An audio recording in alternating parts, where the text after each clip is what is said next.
Hey guys, and welcome to the Captain Fizz and Mask Guy show. Tonight on the show, we're going to be talking about some interesting developments within the Justice League movie franchise. I don't know, man. Why am I being put on the spot tonight? I can't remember this.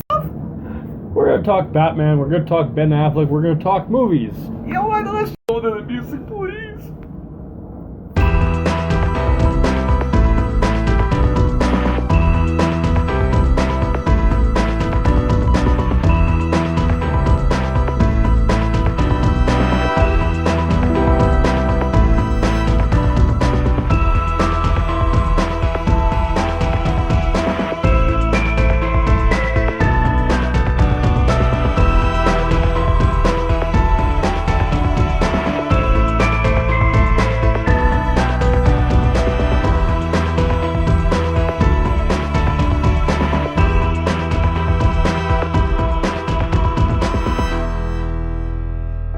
Hey guys, welcome to the Captain Fizz and Mask Guy show. I am Captain Fizz. And greetings once again from the 7th Moon of Thunder. I am that Mask Guy. Yes, and tonight we are going to talk about the one, the only Ben Affleck. Ben Affleck. Affleck! Yes, Affleck. He's best known as Batman recently in the Batman v Superman movie, which had very mixed reviews depending on who you ask. If you asked me, I like it. If you ask this bearded mask guy, I thought it was good. Zack Snyder definitely tried to pack way too much into it, but I mean, otherwise it was a good movie. And I think that Affleck has went off and has silenced a lot of the critics who were really concerned about whether he could play a superhero, particularly after the disaster known as the Daredevil movie that he appeared in with Jennifer Gardner several years ago. Yes, but I look at it this way. Ryan Reynolds with Deadpool has proven that it's not just the actor makes a role bad; it's the actual movie itself. So with him with the Green Lantern, it was a really awful movie. He went off and he played the crap out of that. And it just proves that it's not always the actor. I'm not a huge Ben Affleck fan. I do have a lot of respect for the guy who continues to put his heart and soul into every role that he does. I was not a big fan of him as Batman, but it was more of the whole 50-50 actor / movie. I thought his performance was good. I didn't have any problem with the actors. It was the story. They tried to pack way too much into it, and I honestly feel that they could have went off and did that story and went off and cut out about a quarter of it, and it would have been much better. Yeah, and with rumors that Warner Brothers and Snyder are fighting as of lately, I'm starting to wonder if maybe it wasn't Zack Snyder's idea to cram all that in, but Warner Brothers more or less forced him into that, that scenario. Wouldn't be the first time that I went off and we've heard about that. There's directors who literally have walked away from projects because they didn't like how much input the studio insisted on having. Yeah, and new to the superhero world or movie world, Ben Affleck has been named executive producer. Or one of the executive producers, anyways. Yeah, one of the executive producers to the Justice League Part 1. In layman terms, it's basically it's too late in the production to fire Zack Snyder, so they're going to give him, more or less conscious on his shoulder. What pretty much is, an executive producer is just fancy way of going off and saying someone who doesn't really do a whole heap of a lot but wants to have his name on the movie. In this case, because of how well Schneider and have worked together in the past, it sounds like Warner Brothers have kind of brought him in to kind of smooth things over and to kind of give Zack Snyder some extra confidence that he's going to be able to do what he wants to do in this movie. Let's call what it is. He is the peace broker. Basically, so Zack Snyder doesn't throw a hissy fit that many other directors working with Warner Brothers have in the past, or with Fox as well. It's pretty much anyone. I mean, we're talking about, definitely with Fox.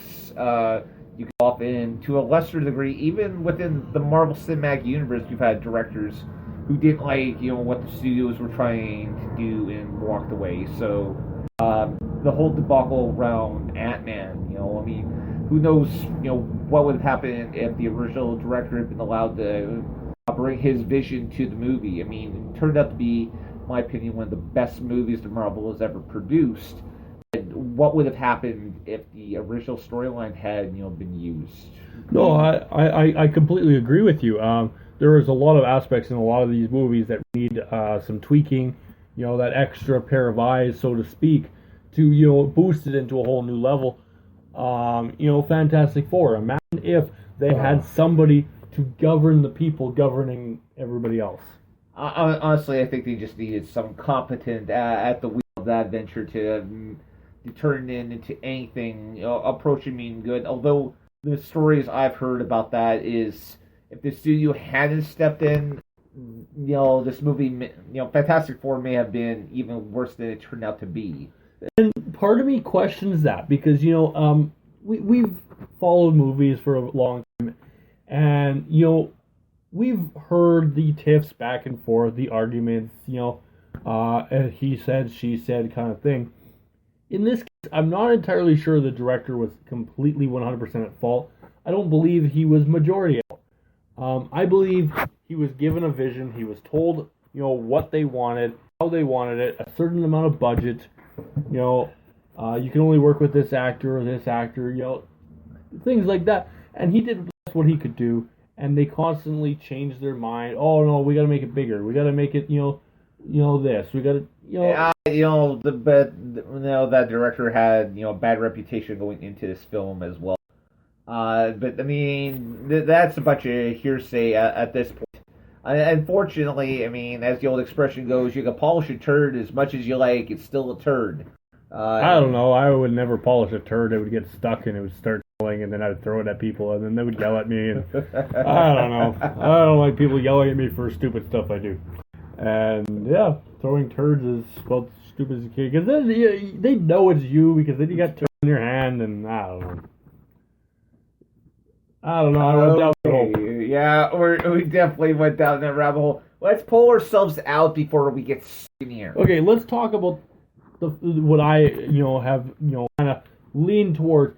If he is in fact being brought on as the executive producer, whatever the title they want to give him, what does that mean for him playing Batman in the Justice League? There's several actors who over the years who went off and been executive producers. I believe Ben Affleck. Don't quote me on this, but I'm pretty sure he was one of the executive producers on Argo, which won so many awards that he went off and he directed. And if the Academy Motion Picture hadn't been a bunch of idiots, he would have been nominated and probably would have won the Oscar Best Director as well for Argo, because he won pretty much every other award leading up to and after that. The problem was, we read the report there. They were talking about him being brought in, for this executive producer job and things like that. Once they mentioned that he was filming or that he was playing, it was just because he worked so well with him in Batman v Superman. It was all because he was already there or because he had some stake in it. It was because he worked with him before. Are they even starting to work on it yet? Because they had just finished up doing filming for Wonder Woman. Yeah. So I wonder if it may be still in pre-production. It could be, but there's been a lot of rumors, the way he's bringing on these projects, he wants to do a standalone Batman movie that he is directing, I believe. I believe that he actually wants to go off and do a Death in the Family, I believe is the storyline he would love to be able to do in a movie. Just gotta be considered one of the best story lines ever in the history of man. Oh, then you add that with executive producer for Justice League Part 1. It makes you wonder if he actually has time commitment or the energy to even star as Batman, or when the Justice League starts again, we're going to see a complete new actor for Batman again. Well, I saw not. I mean, again, though, giving the guy, the title of executive producer. I mean, I mean, obviously he's going to have some power, but at the same time, I don't know how much power he really going to have. I think he's pretty much going to be.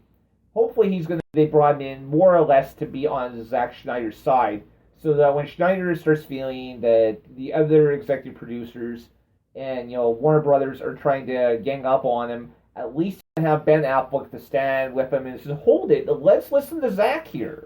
Yeah, apparently he's also going to have some sort of control after the movie's done as well for how the finished project looks. So I don't know. There's a lot of what ifs. But again, like as far as I know, I mean, I haven't heard anything to suggest that he's not going to be acting in anything more. I know he's definitely very focused in on this. He wants to do a standalone Batman movie. He seems to be very adamant, very focused on helping Warner Brothers gain this vision for their cinematic universe.